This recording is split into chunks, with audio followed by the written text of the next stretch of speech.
Halo semuanya, sudah merasakan berkat Tuhan di hari ini? Saya yakin kita merasakan banyak berkat Tuhan dari hari-hari kita. Dan contohnya malam ini, saya mendapatkan satu pelajaran yang berharga bagi saya secara pribadi, yang saya temukan di salah satu video trending di YouTube, kategori game. Video permintaan maaf dari seorang gamers terkenal, Jess No Limit.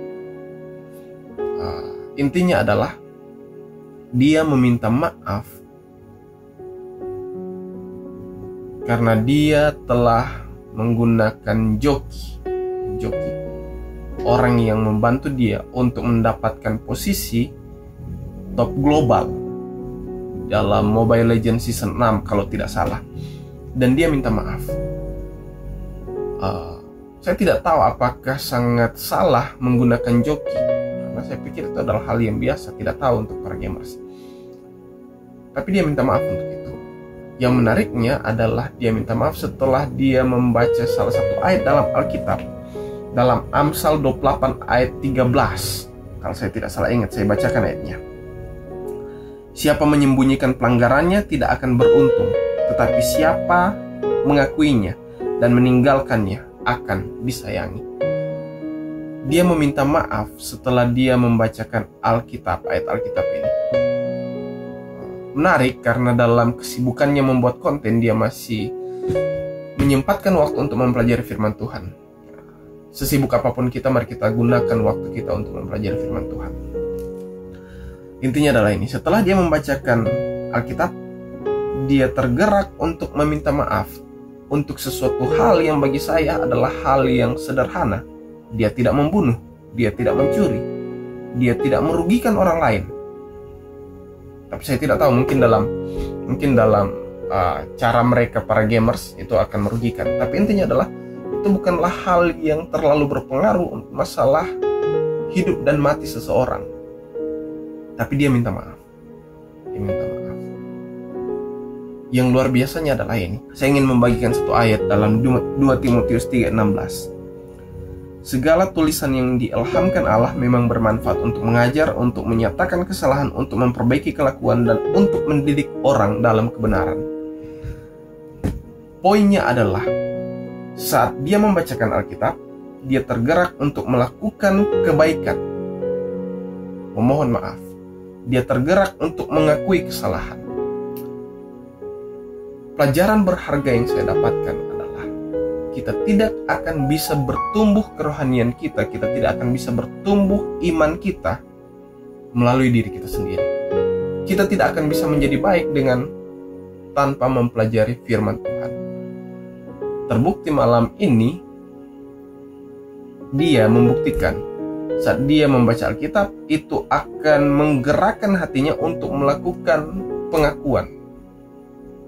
Saat kita membacakan Alkitab, firman itulah yang akan membentuk kita. Firman itulah yang akan menuntun kita kepada kebenaran itu. Karena dari dalam diri kita sendiri kita tidak dapat melakukannya.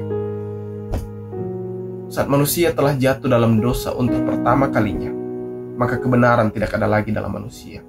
Sesuai kitab Yohanes mengatakan, hanya Yesus salah satu-satunya kebenaran. Dan Yesus dalam Yohanes 1 ayat 1 disamakan dengan firman. Firman Tuhan adalah kebenaran. Sehingga firman Tuhanlah yang mampu menuntun kita untuk melakukan tindakan-tindakan yang benar.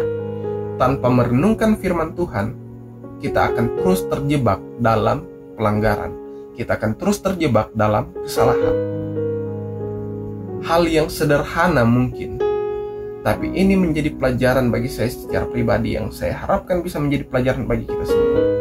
Bahwa kebenaran tidak akan bisa timbul dari dalam diri kita selain daripada kita menyerahkan hidup kita kepadanya, yang adalah satu-satunya jalan kebenaran dan hidup, dan menyerahkan hidup kita kepadanya melalui merenungkan firman-Nya setiap saat.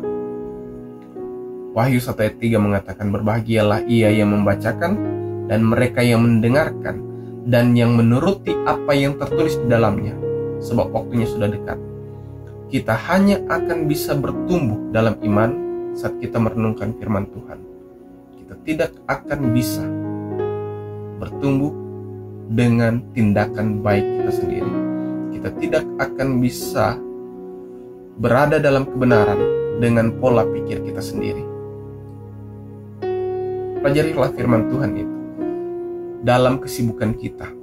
Entah itu kita sebagai seorang pekerja tukang, entah itu kita sebagai karyawan, entah itu kita sebagai mahasiswa, entah kita sebagai pekerja rumahan untuk sementara. Gunakan waktu untuk mempelajari firman Tuhan, karena itu akan membentuk kita kepada kesempurnaan. Dan Yudas 1 ayat 24 dan 25,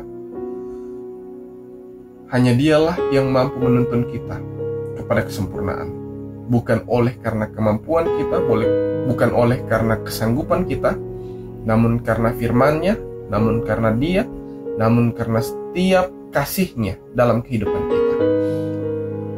Biarlah pelajaran yang sederhana ini boleh menjadi bagian kita untuk terus merenungkan firman itu siang dan malam.